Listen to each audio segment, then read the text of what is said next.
Good morning, everybody. Before we start going into the Gemarah, it's a shame that Nachum isn't here yet, because right at the end of last time's shiur, it wasn't last week, it was 2 weeks ago, you may recall, or if you're like me, you might have listened to the last 5 minutes of the last shiur so that you know where you're up to. That's what I do. When I'm preparing for the shiur, I get to go back and listen to where we were up to. And what was very interesting, I'd forgotten about it, but it was actually very interesting. And that was the discussion that we had, which was brought up by Nachum about the Sanhedrin. And Nachum was a little bit frustrated that I raised the issue of the Sanhedrin and the fact that I was bemoaning the fact that we no longer have a Sanhedrin or a body of rabbis that are able to deal firmly with issues of halakha in the way that the previous Sanhedrin did, or the old Sanhedrin did. Remember, what we're learning about now in our Gemarah is times when the Sanhedrin chose to intercalate a month into the year, to make it a leap year. And that was a decision that was made by the Sanhedrin. Now, if you think about this, this is actually really an incredibly important fact, because I'm just going to digress for a second and pose to you a problem that occurred a few years ago. And you'll see why when I come back to it, when I come back to the Sanhedrin in a moment, why I've digressed. A few years ago, there was a decision made by some island in the middle of nowhere to change their international date. This island, I can't remember where it was exactly. Somebody may recall where it was, but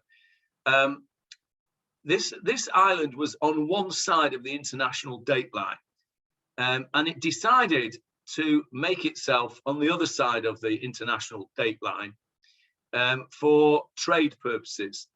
I think its main trade partners were on the other international date line. So in other words, it was right on the cusp of whether it was Monday or Tuesday. And they'd traditionally been Monday, and they decided that they made a decision that they were going to move to the other side of the international date line, which meant that Monday suddenly became Tuesday. And in fact, what happened was, they did it over a weekend. They went to bed on Friday night and woke up on Sunday morning, okay? Because they'd moved their date line. Yeah, everybody understand that what actually happened. So that was fine for them, because they were now in sync, I think, with the Australasian trade partners that they had, and it was all hunky-dory. But of course, there was a massive fallout amongst the those of people who discuss halakha as to what happens to Shabbat. Now, can I interrupt you, Johnny, for a minute? It was Samoa. Was it? Thank you very much. December 2011. Right. Thank you very much. Very helpful. And so the question arose from a halakhic point of view: what happens to Shabbat and all the festivals? If you, let's say you were a Jew in Samoa. I don't know if there are any Jews in Samoa, Johnny? Don't know. I don't know if there are, but let's assume that there were. I bet there's a Chabadnik there. So let's assume that there are some Jews in Samoa, and they have this problem, because on Friday afternoon, when it gets dark, on December what was it? December 2011, whatever the date was, I've forgotten what you said now, Johnny. Okay, so whenever it was, December the 29th in 2011, they went to bed on a Friday night. They made Kiddush on a Friday night. And on Shabbos morning, they woke up and it was Sunday. So how does that work? Is the day that they woke up Shabbos because they went to bed on Shabbos and they woke up on Sunday? Or was it Sunday because the government decided it was Sunday?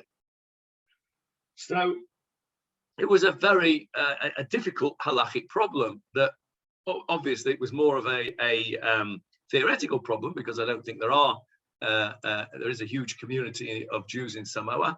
But either way, it's a very interesting halachic question. And it's really, you think about it, it's a philosophical question. Is Shabbat the seventh day after the previous Shabbat, which was the seventh day after the previous Shabbat, which was the seventh day after the previous Shabbat, going right back to Maaseh Bereshit, going back to the creation of the world? In other words, is there something intrinsic about that seventh day? And if you're in Samoa, then that Sunday that really was Saturday is Shabbos, because it's that day, it's the seventh day. It's that every time you do a cycle of 7 days, you get a holy day. And so you can call it what you want. Call it Monday, Tuesday, Wednesday, Thursday, Friday, or Sunday. But if it's the seventh day after the previous Shabbos, which was after the previous Shabbos, which is after the previous Shabbos, then it's Shabbos. Or do we say no? Shabbos is the day that we human beings dedicate to HaKadosh Baruch Hu, and it doesn't matter whether it's Sunday, Monday, Tuesday, or Wednesday. That is the day that we dedicate to HaKadosh Baruch Hu, and therefore that particular week, I don't know what you would do. You'd probably have to keep the Sunday as Shabbos, because you wouldn't want to, you'd started off Shabbos. But then the next week comes along. Are you going to keep Shabbos on what they call Friday night and Shabbos, or are you going to keep Shabbos on Saturday night and Sunday forever now in Samoa? So this was a very important halachic question. What is the nature of Shabbos? Is the nature of Shabbos something intrinsic in that 24-hour period itself? Or is it only extrinsic because we make it that way? Okay, now all of you will have felt something at some point on Kol Nidre or Ne'ilah in your life.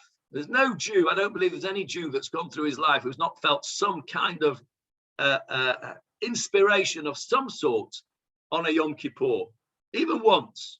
Now, was that because you made that happen, or somebody around you made that happen? Or was it, as some of the mystics would have you believe, that there's something intrinsic about the 10th of Tishrei, which has itself, makes it suffused with spirituality, because that was the day that Moshe Rabbeinu came down from Har Sinai with the second Luchot, and forgiveness was given to the Bnei Israel. So you can understand this question. It's a very difficult philosophical and theological problem, which was raised and brought to the fore by this change of date, international date, in Samoa in 2011. Up until then, we only had to really deal with issues of place. So, when you went over from the west to the east, you lost time, right? So if you travel from the United States to Australia, you lose 12 hours in that journey. So we had questions of Sfirat HaOmer and things like that with international travel. But this was really the first time I say we, not me, I didn't get involved in it, but proper rabbis got involved in the discussion of the concept of time as holiness, whether it is extrinsic or whether it's intrinsic. And as you know, I'm not a mystic. I am a super rationalist in the mold of the Rambam. And I believe that this Gemara that we're learning is a great support for the theory and the side of the argument that says that holiness of the Shabbos and of Yom Tov is extrinsic. It's what we make of it. Now, why do I say that? Because I won't say at the whim of the Nasi, of the president of the Sanhedrin, but certainly at the will of the Sanhedrin, they could change the date of Yom Tov. Okay, they can't change the date of Shabbos because Shabbos is every 7 days, but you can change the date of Yom Kippur. There's a very famous Gemarah, a very famous story that you'll all be familiar with, of Rabbi Shimon ben Gamliel and I think Rabbi Eliezer, if I'm not mistaken, and they were there was an argument as to which day Yom Kippur was on because of the Kiddush HaChodesh, because of the new moon, and the rabbi that said it was one particular day was made to come with his stick and his money on the day that he said was Yom Kippur, and to show everybody that it wasn't Yom Kippur. So there was a machloket between the rabbis as to which day was Yom Kippur. Now, if there is an intrinsic holiness to the day, then that's problematic. But if there's an extrinsic holiness to the day, if we make it holy, then it is enshrined in law by the Sanhedrin.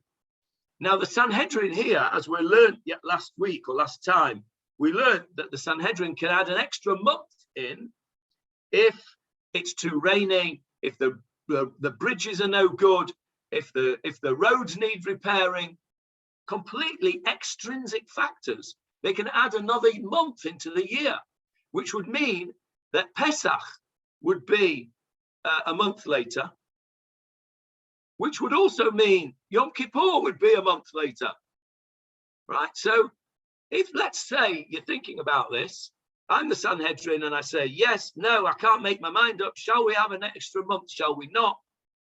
If I decide not, then Yom Kippur is on this particular day. If I decide yes, Yom Kippur is a month later. Now, that's Johnny, not if you're doing this extra month, what month do you insert it after? Does the decision be made on Rosh Hashanah or any of the other new years on the calendar? Okay, good question, and I'll come back to it and answer it in a moment.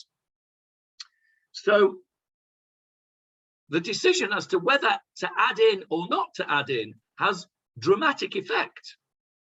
And nobody says that once the Sanhedrin had made a decision to make a leap year, nobody then says, okay, well, we better keep Yom Kippur a month earlier as well, just in case that is the real Yom Kippur.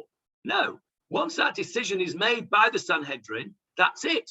Yom Kippur, Pesach, Shavuot, Sukkot, Rosh Hashanah, the whole lot are shifted 1 month.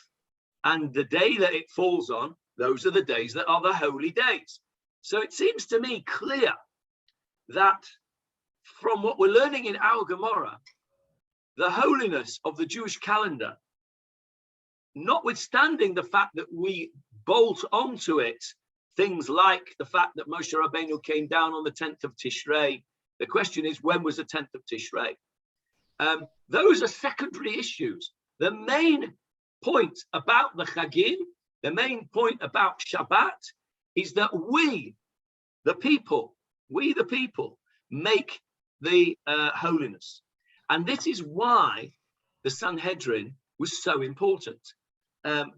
Now it seems to us less important from the calendar point of view, because we have a fixed calendar from the days of Hillel HaZaken. We have a fixed calendar. We now know forever which year is going to be a leap year and which was not going to be a leap year. But that in itself was a decision that was made by the rabbis.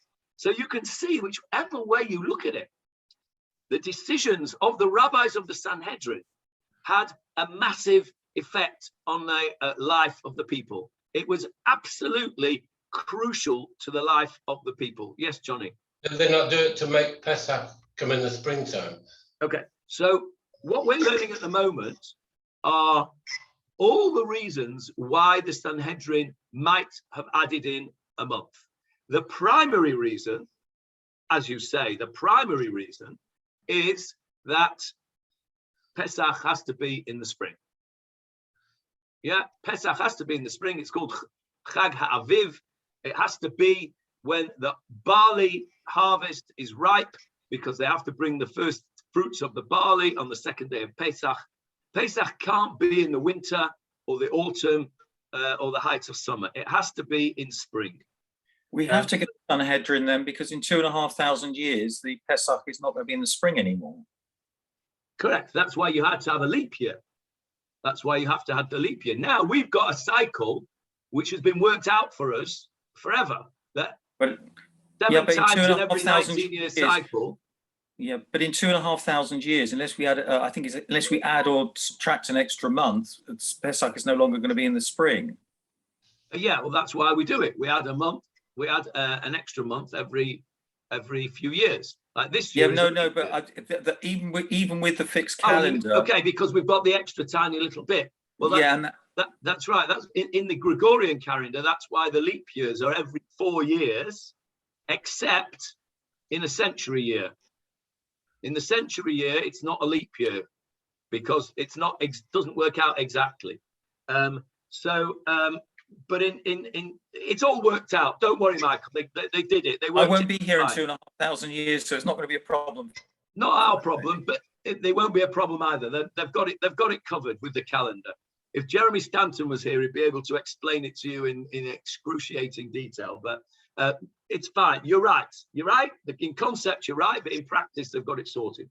So the point that I'm making here, and I'm laboring the point deliberately, is that the Sanhedrin was an absolutely vital part of the life of the people, much more so than it is now, because we have fixed most of the things now. We've fixed the calendar, we've fixed the Shulchan Aruch, we've fixed that was not the wrong word I wanted to use. We've fixed the law. Okay, we've fixed it all from the Gemarah through the Poskim, through to the Shulchan Aruch, through to the modern Poskim. What we're doing now in Halakha is fine-tuning we're tweaking that, the little button on the radio and the old-fashioned radios where you had to just tweak it to get Radio Luxembourg just right, when you wanted it underneath the covers when you weren't allowed to. So you had to twiddle that little button just to get it fine-tuned. That's all we can do today at the moment with the Halakha. And even that is resisted. This is part of what Tchela is trying to do, is to try and open up a discussion about tweaking the halakha to fit the modern era a little bit more. And of course, we're receiving tremendous resistance from the conservatives with the small c. But then, back in the time of the Sanhedrin, it was much greater twiddling of the knob. It wasn't just fine tuning. This was setting the parameters. So the Sanhedrin was absolutely vital. It was an absolutely vital institution as far as the Jews were concerned. Probably more important than the monarchy. Really, the monarchy's responsibility was to, look after the military side of things, really. The Sanhedrin was the body which set the scene for religious life and really set the scene for our religious life today. As I say, we're trying to fine tune it a little bit, but basically the Sanhedrin was such a vital organization. Now, last time Nachum said, well, we haven't got one, so why keep bringing it up? It's just the way it is. We just have to accept it.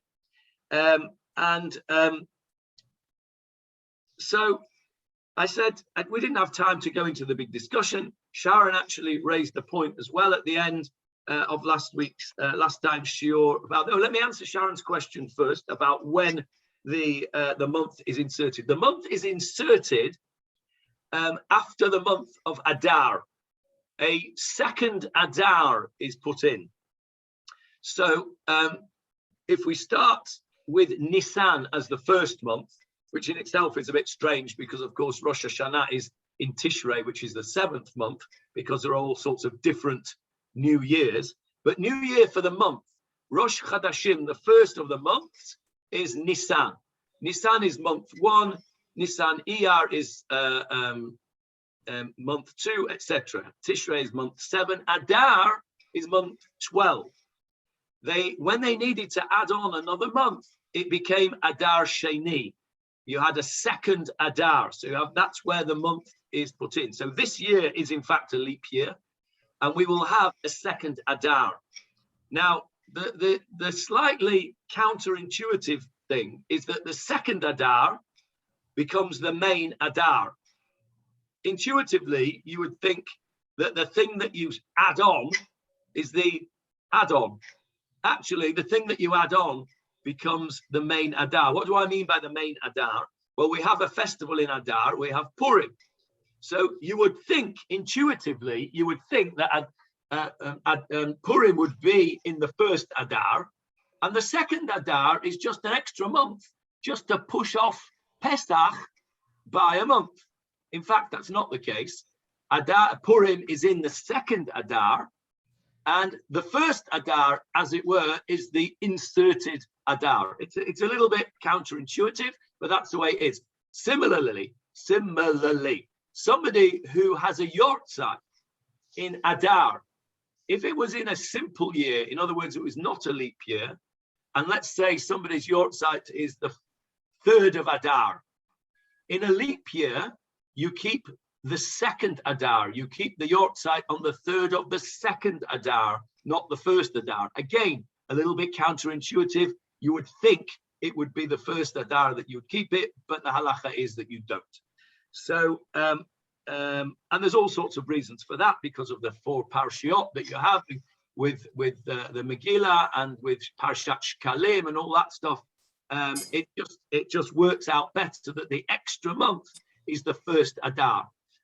So that's where, now, to answer the question as to when this decision was made, well, that's what we're learning about in this Gemarah now. That decision was made pretty late on, probably in the time of Adar itself. There would have been a decision made some point in Adar as to whether we're going to stick another month in now, or we're going to go straight into Nisan and get ready for Pesach. And you'll see when we actually get into the Gemarah, you'll see, we've already seen 2 weeks ago, they made a decision on the basis of what the roads were like and what the bridges were like after the rainy season. Remember, after the rainy season, the mud roads would have been all muddy and not in great nick. And somebody would have looked and said, we're not going to get these fixed in time, or the bridges might have been washed away by some floods or what have you. And they say, well, we need some more time before Pesach to get this stuff, this infrastructure in order. So you can see from that the decision would have been made late on, after the winter. So you're probably talking, the decision would have been made sometime in Adar, I would imagine, that they would have then come along and add in the extra Adar. It would have to be early in Adar. It would have to be early in Adar, because if they decided not to make it, then you have to have Purim, don't you? You have to have Purim on the 14th of Adar. So my guess is that it would have been made towards the end of Shvat, beginning of Adar. David Marks, you're going to tell me something interesting. I can see it on your face. Yeah, the Gemarah in Megillah actually discusses occasions when the year was intercalated after Yud Daled Adar, and therefore what the practical halachot were if one's already observed Purim in Adar Rishon, and then you get an Adar Sheni claim. But presumably, I mean, I haven't learned that Gemarah, or if I have, I've forgotten it. Presumably, that wasn't a common occurrence. Presumably, they tried to intercalate prior to Purim. Maybe it was a common occurrence, which is why it's raised in the Gemarah. I don't know. Interesting. But it would make sense for it to be done before Purim, wouldn't it, really? Absolutely. If you were the Sanhedrin, You wouldn't want the fact of having to do it twice. Maybe for some of the reasons that we're going to discuss in the next few weeks, it wasn't practical to have made that decision. Yeah. Or let's say the decision had been made and the decision hadn't reached some of the outlying communities by the time that Purim arrived. That's another interesting point. Okay, Johnny? excellent. Yes, Johnny? Larry. Yes, Larry. A question and a comment. If someone dies during second Adar, when do you, when's the Yortzeit in other years? And secondly, probably the only one in this phone call who's been both to American Samoa and Western Samoa, which used to be a British possession. I think someone, and there are virtually no Jews there. I think someone paskined that you, since it was between Thursday went into Saturday, that you should light Shabbos candles Thursday night and end Shabbos on Saturday to try and solve the problem. Yeah, So yeah, I think that is exactly what they did on that particular time. The question still remains, of course, what you do after that, because, you know, when is Shabbos? Is it 7 days after the previous one?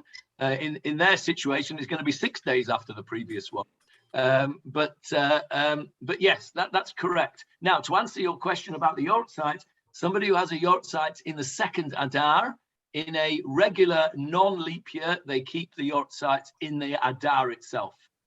okay, thank you. In the single Adar.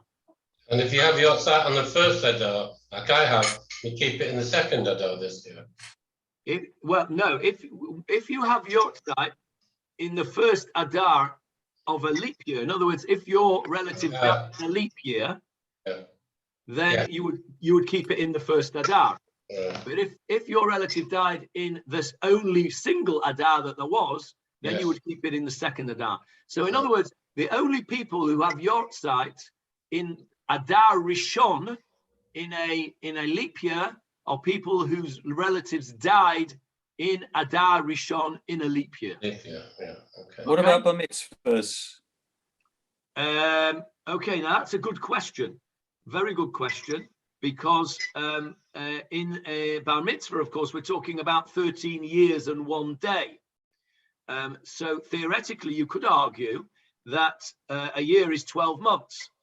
We don't argue that, and we also do the same with bar mitzvahs, that if you're born in Adar Rishon, then your bar mitzvah is in Adar. If you're born in a single Adar, then your bar mitzvah is in Adar Sheni.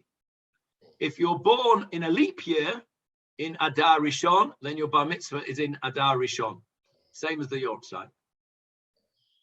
Okay. Going back to the holiness of Shabbat, the actual day.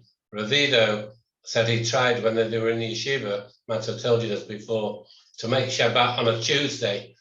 And they got dressed up and in the Shabbos clothes, and they learned things about Shabbos only, and they had kugel and cholent and everything. He said it never worked. Never really felt like a Shabbos.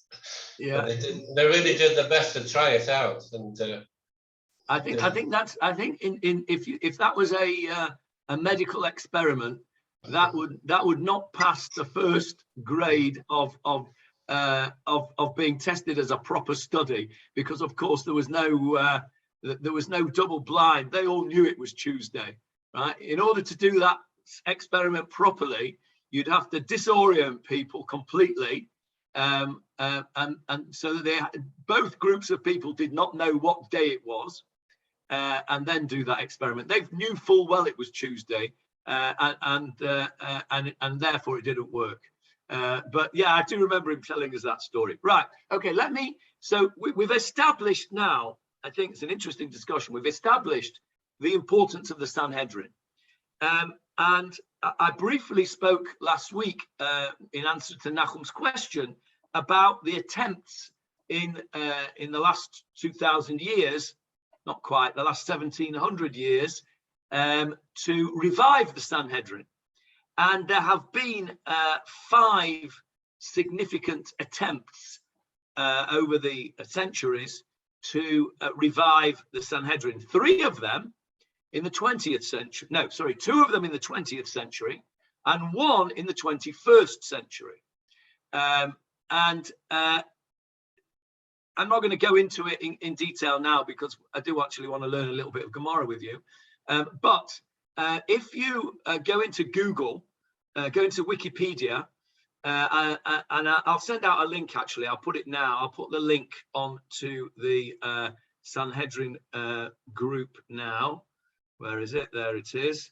I'm just going to put that on the group now. Have a look at that after the shiur. It's a very, very good Wikipedia article on the modern attempts to revive the Sanhedrin. Really interesting, really thorough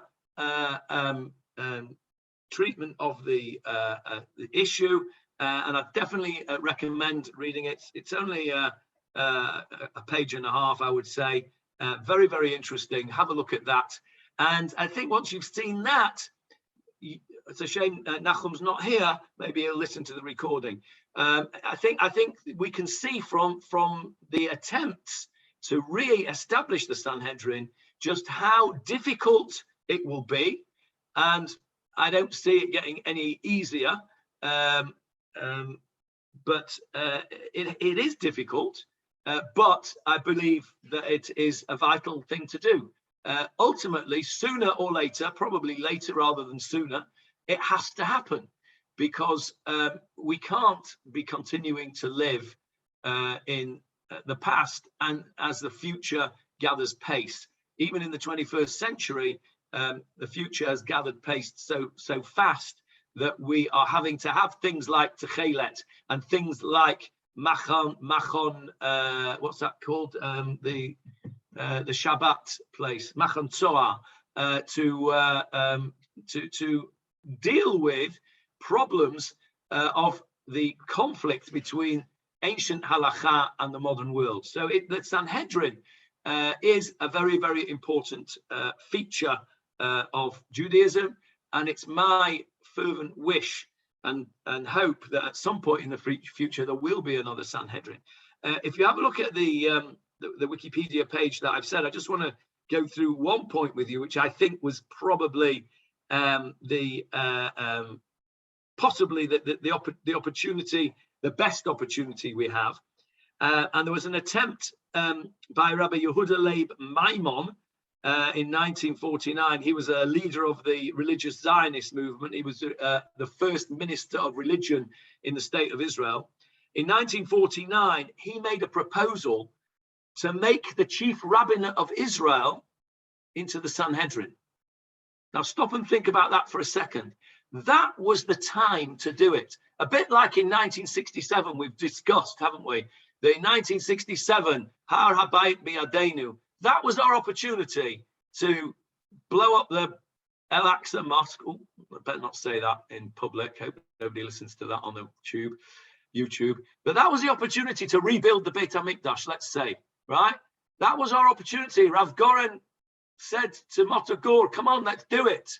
And you know what happened? He was threatened with all sorts of things. But that was an opportunity that was perhaps, once in a lifetime, once in more than a lifetime, once in a millennia. 1949, when there was the chief rabbinate of Israel was established after the establishment of the state of Israel, that was perhaps the time when a Sanhedrin could have taken hold. That, to me, seems to have been a historical, pivotal point where we missed a trick and where we missed an opportunity. Similarly, in 1967, for those that believe in that particular historical perspective. Yes, Jeffrey? I think the world has shrunk considerably since then, Johnny, and it's now no more than a day's travel to get to Israel from any part of the world. And I think if a serious attempt was made to collect from the four corners of the world, people could be summoned within a few days. Obviously, people have got to be prepared for it. But how would you select? Who this is the issue. That is the thing. This is exactly the issue. The gathering. I mean, you wouldn't even need to do it in person anymore. Look at what we're doing here in Zoom. We had I did a presentation the other day to 248 lawyers from literally all over the world. And it was just like, you know, like we are now, which is like we're having a chat. So the world is a very tiny place now in terms of geography. The question, of course, is the will to do it. And this is the problem that we have. But I just wanted to point that out, that it seemed to me that there are times in history that are epoch-making times. The Holocaust was one. The establishment of the State of Israel was one. The Six-Day War was another one. There are certain times in history that you look back on history and say, that was a pivotal point. That was a time when things happened and more things could have happened. So I didn't want to just skate over this issue of the Sanhedrin that Nachum raised, because I do think it's important that we talk about it. Nachum wanted us to just sort of move on, as it were, and I don't agree. I think it's very important that we understand the role of the Sanhedrin and understand the role of any future body similar to the Sanhedrin, of what it would be, because we need to create that. We need to create the ability for us to come together and work together to bring Judaism together from all the four corners of the earth and the four different ranges of philosophy as well. Yes, Jeffrey. I agree with you. We should work together to bring things together. But there's so many people who have brought religion into disrepute, and the stuff that goes on, which is brushed under the carpet, which everybody knows about, and these blind followers of sex. I'm not talking about sex, men and women. I'm talking about SECT. A blind adherence to dead leaders who were often misguided in their teachings, and I think it would be impossible to bring together a Sanhedrin which would cover and satisfy the bulk of the people. I think you're right, and I think that's why it's failed. I don't want to put all the blame on the Haredi and Hasidic sects, although it's definitely very true that they are somewhat intransigent, and I agree with what you've said. But I don't think it's entirely their fault. I think there are also very entrenched positions on the left as well. You've got the women of the wall who on the face of it have got a perfectly reasonable request to go and daven at the Kotel, but have turned it into a political movement. We could go on forever on this. It's not one-sided here. The problem that you highlight is a real problem, and I don't see any light at the end of the tunnel at the moment. However, that doesn't mean that we shouldn't continue to talk about it. Somebody said to me in shul this morning, because we were talking last night, Ravi Doe had a launch of his book, and in his book he speaks about the need for this modernization of the halacha, and he spoke about, in his book he speaks about the two sides needing to both make movements. So in other words, those who are very adhering very strongly to the very conservative halacha need to loosen up, but there also needs to be moves from those who are not involved in halacha to want to engage in halacha. It can't be a one-sided thing here. We can't just say to people who are very strict on halacha, hey, come on, just lighten up, guys, and let everybody do what they want. No, the people who are not involved in halacha need to make some steps as well. They need to recognize the value of halacha. So and somebody said to me in shul this morning, Tommy Gross said to me this morning, he said, this is not something that's done in one generation. This is a multi-generational task. And we have to start the discussion. It'll be for our grandchildren, great-grandchildren, great-great-grandchildren, hopefully to benefit from eventually this coming together. But it isn't something that's going to happen overnight. and it's not going to happen in one generation. But Johnny, I actually believe, and I know for a fact, that there are more Jews in learning now than ever before. And there's an opportunity here to do something about it, because if you are coming from a blank canvas and you are learning something, you know, now it's when people blindly follow a particular sect and get indoctrinated in that and close their ears to any other sort of reason that difficulties tend to arise. I think you're right, and I think everybody does that. I think everybody involved in this whole spectrum of religion has their leaders. Now, I would like to think that many of us look at our leaders and assess them critically. You know my view on this, Oliver Cromwell, Judaism, etc. But you know, that's across the board, Jeffrey. Again, you know, I don't want to only point the finger in one direction. I think it's very important that we recognise that there are entrenched positions all around, and it's because of those entrenched positions all around that we are as far away as ever from having a Sanhedrin. Okay, let's do a few words of Gemarah, because all this discussion about the Sanhedrin is very important, and it's highlighted by the Gemarah that we're learning, and it's on page 56 in the hard copy Steinsaltz, and I'll put it on the screen for you now.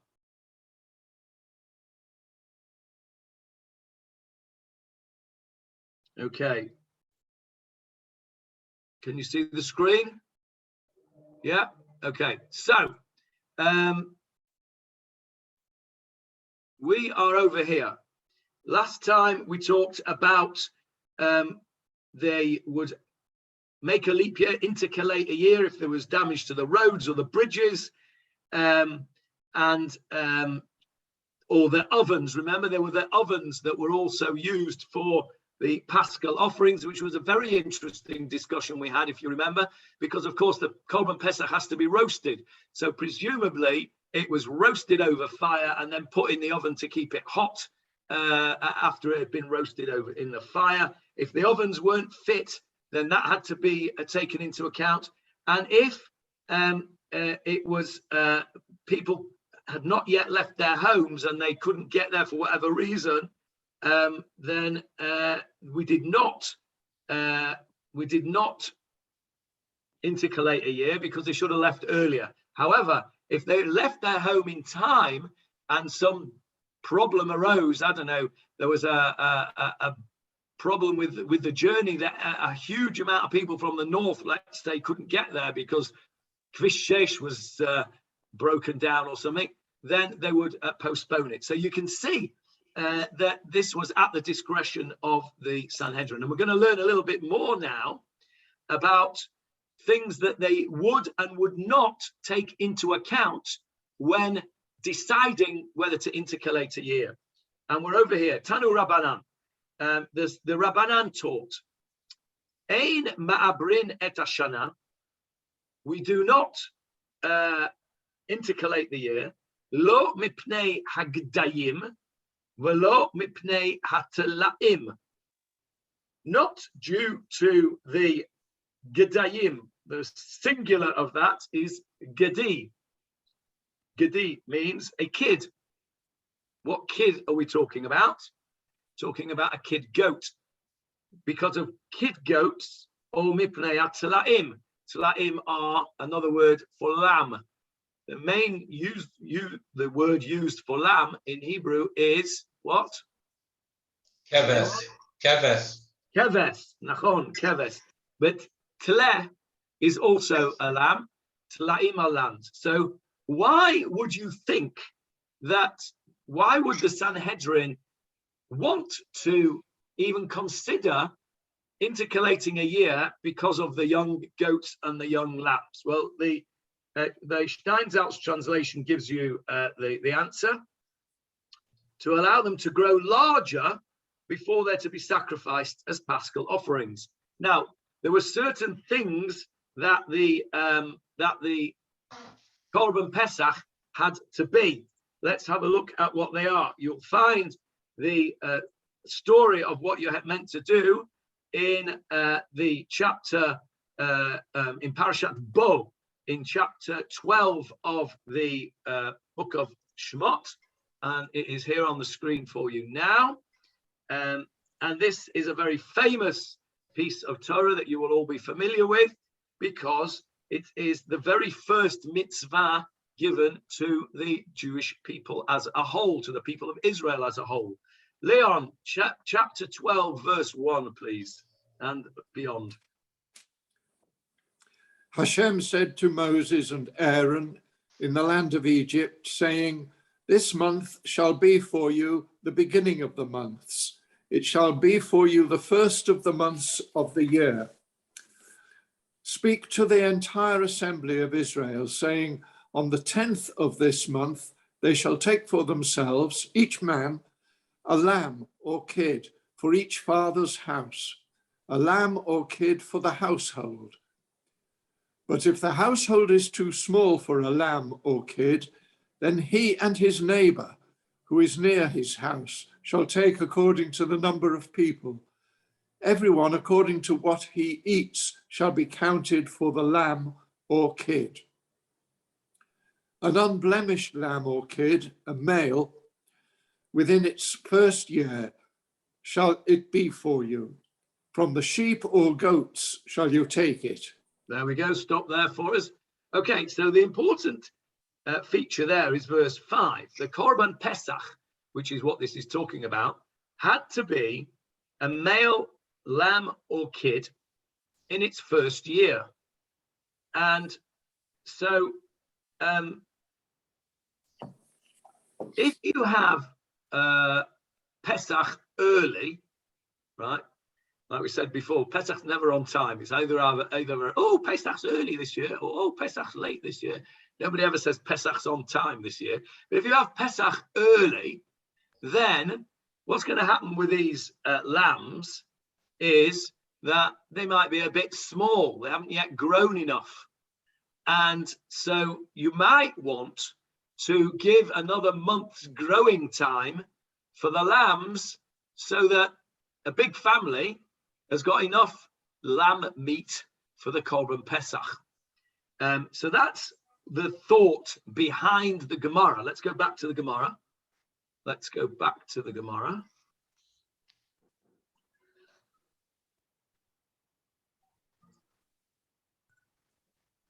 There we are.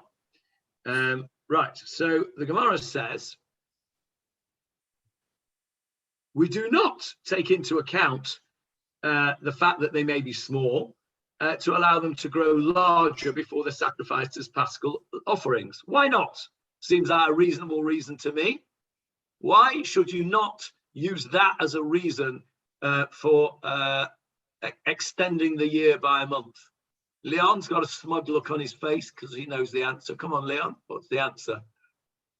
So they said that as long as there's enough for each person the size of an olive, then it'll be enough even with a small animal. That's right, that's right. The fact is, there is no, this may come as a surprise to you all, there is no mitzvah on Pesach to eat so much that you're completely stuffed and you can't eat another thing, not even a wafer thin mint, okay? There's no mitzvah to be completely stuffed. The mitzvah, it's a mitzvah to eat a meal because it's a Yom Tov meal. The mitzvah of the Korban Pesach is to eat a kazayit, an olive-sized portion of meat.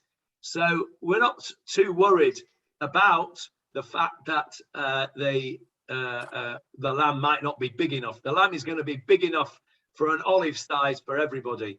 And of course, the other thing is you can always supplement it with your other korban. There was another korban that you had to bring on Yom Tov, on Pesach, also on Shavuot and Sukkot, not specifically for Pesach, but there was another korban as well as the Korban Pesach. What was that called? Anybody know?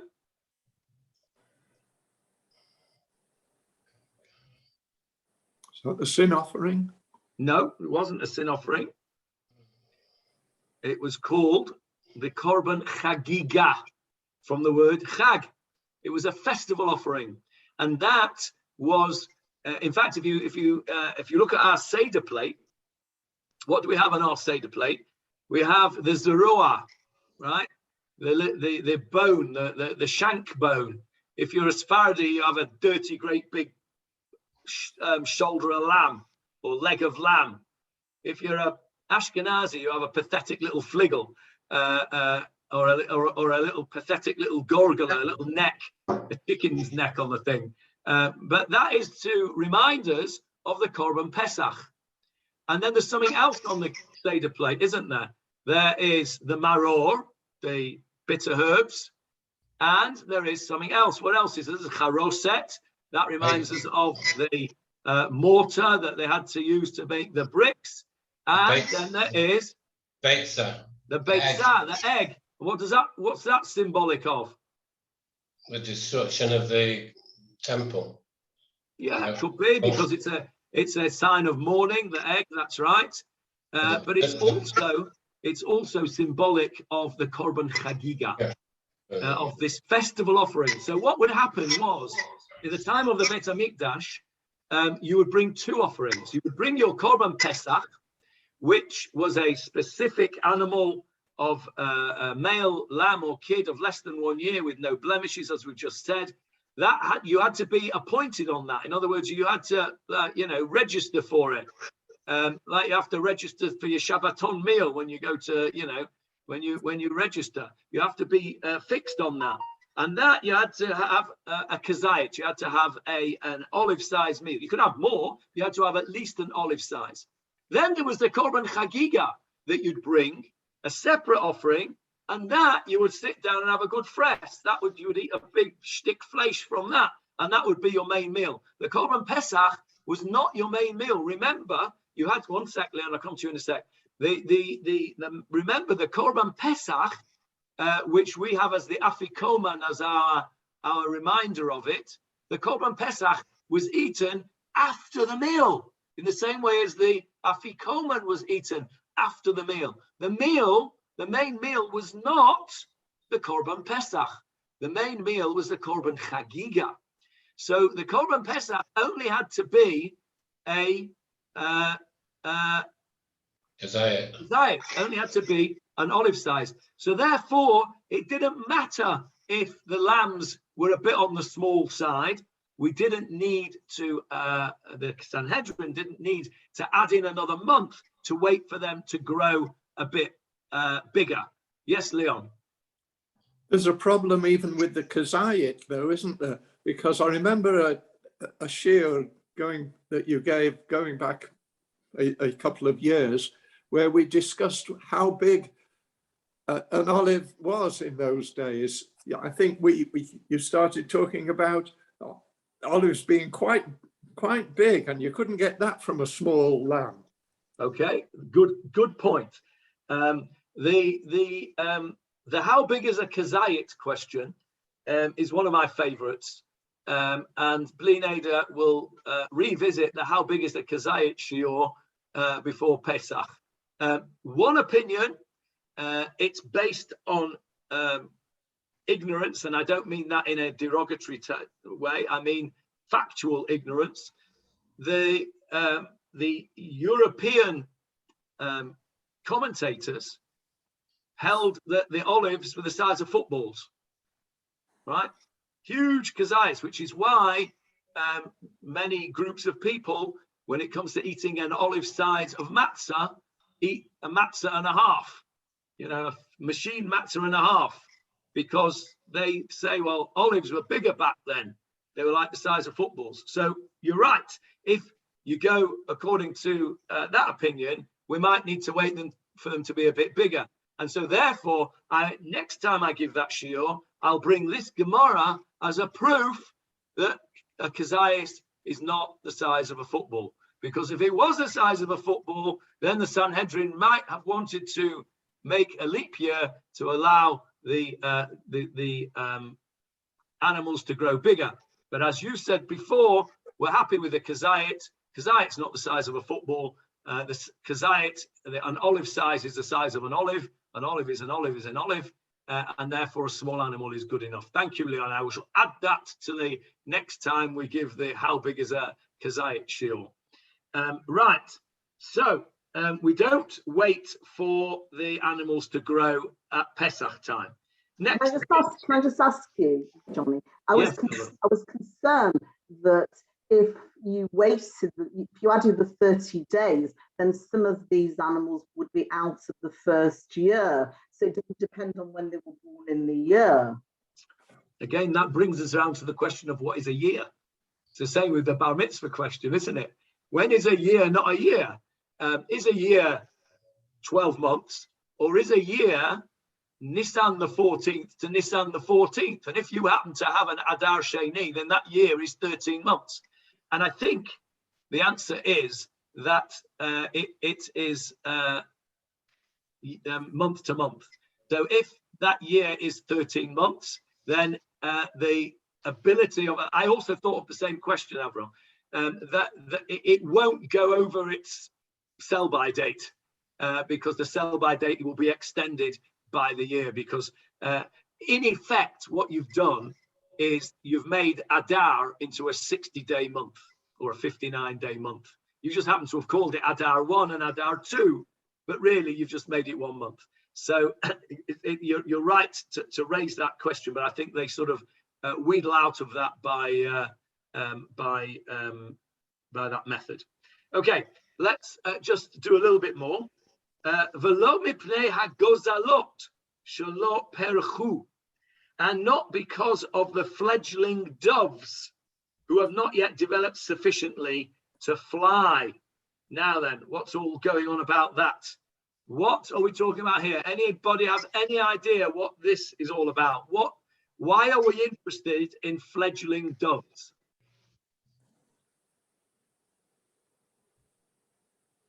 Okay, for this we have to turn to Sefer Vayikra. Go to the bottom of the page, Johnny. Rabbi Stanshouse writes a whole paragraph on it.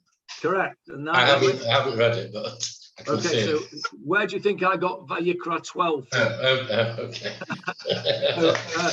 Okay. So if we go to the Parsha of Tazria in Vayikra chapter 12, which I will share with you now, we will see what happens here after a child is born. A child is born, and then he has to have a bris, and the woman is tamei for a while. And then after the purification, let's have a look. Well, let's go from verse 6.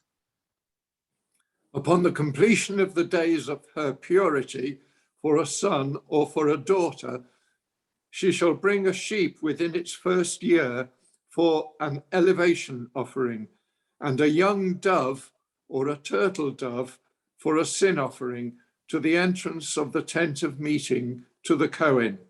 Okay, right, let's stop there for a second. So this is talking about a woman who has a baby, who is then in a state of spiritual tum'ah, of impurity. And then after a certain period of time, she goes through a purification process, going to the mikveh and all that stuff. And also at the time of the Beit HaMikdash had to bring certain offerings. And one of the offerings she would bring would be a young dove or a young turtle dove. And it had to be, again, a certain age of turtle doves. Now, what's that got to do with our Gemarah? Well, when women had children and they needed to bring this offering to the Beit HaMikdash, it wasn't like, today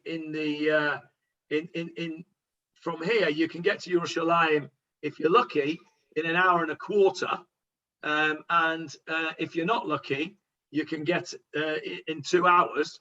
But either way, you can be in Yerushalayim pretty quickly. Back in the day, when you went by donkey transport, it was a bit of a mission. to get to the Beit HaMikdash, it wasn't so easy. So what people used to do was they used to wait until they were going anyway. And when were they going anyway? At the time of the Shalosh Regalim, the 3 foot festivals, Pesach, Shavuot, and Sukkot. They were obliged by halacha to go to Yerushalayim and to celebrate the festivals in Yerushalayim. That's why they're called the Shalosh Regalim, from the word regel, foot, because they were the foot festivals. You used your feet to walk to Yerushalayim. So what people would do is, if they needed to go to Yerushalayim for whatever reason, i.e. to bring this purification offering, and let's say it was, I don't know, Kislev, Tevet, Shvat, and it was difficult to get to Yerushalayim because it's winter and the roads are bad. We've already heard that the roads weren't great sometimes and the bridges were no good. It was a mission. So they would sit tight, and they would say to themselves, you know what, when I go to be Ole Regel, when I go to Pesach to do my Korban Pesach, at the same time, I'll bring my my turtle doves or my doves, and I'll do that offering at that time as well. In other words, if you'll pardon the pun, we'll kill 2 birds with 1 stone. Okay, so that's what they used to do. So if they're all going, and a lot of people would do that. So what would happen, of course, is this. Laws of supply and demand were still in operation at the time of the Beit HaMikdash. Ein chadash tachat hashemesh. So the price of turtle doves and doves went through the roof because everybody wanted them. Because you turn up Erev Pesach and you go to Yerushalayim or wherever you're going to from, and you have to find some turtle doves. And there were loads of people who waited to go and do this mitzvah, this offering, at Pesach time. So there would be a shortage of doves. So if there's a shortage of doves, the price goes up. And if the price goes up, people can't afford it. And if they can't afford it, they don't do it. So it was a problem. People were not fulfilling the halacha because of this.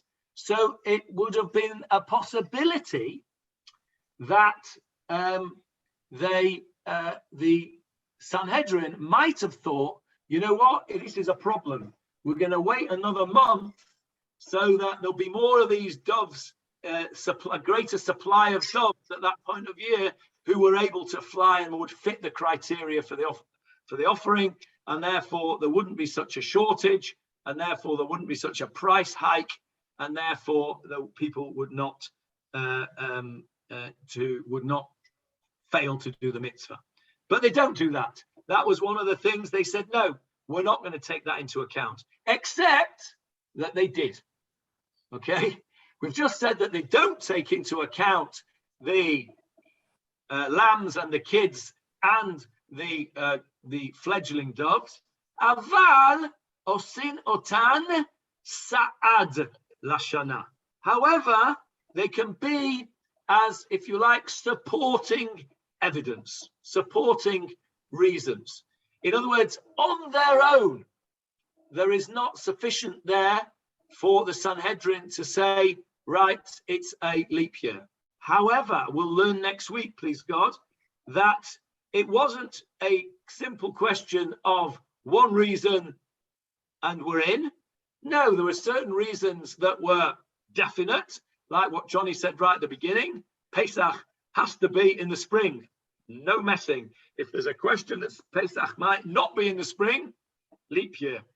But there are other things which, if there were 2 or 3 different things together, may have accumulated, may have been an accumulative process to bring the Sanhedrin to decide to make a leap year.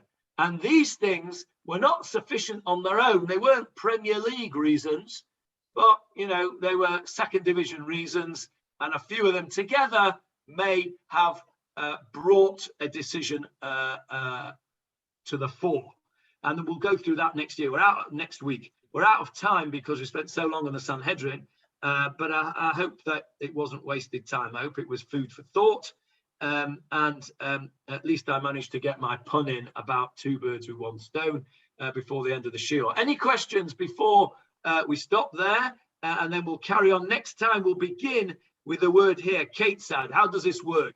How did this business of some reasons being Premier League and others being second division, how did it work? That's what we're going to do next time. But any questions on what we have discussed today?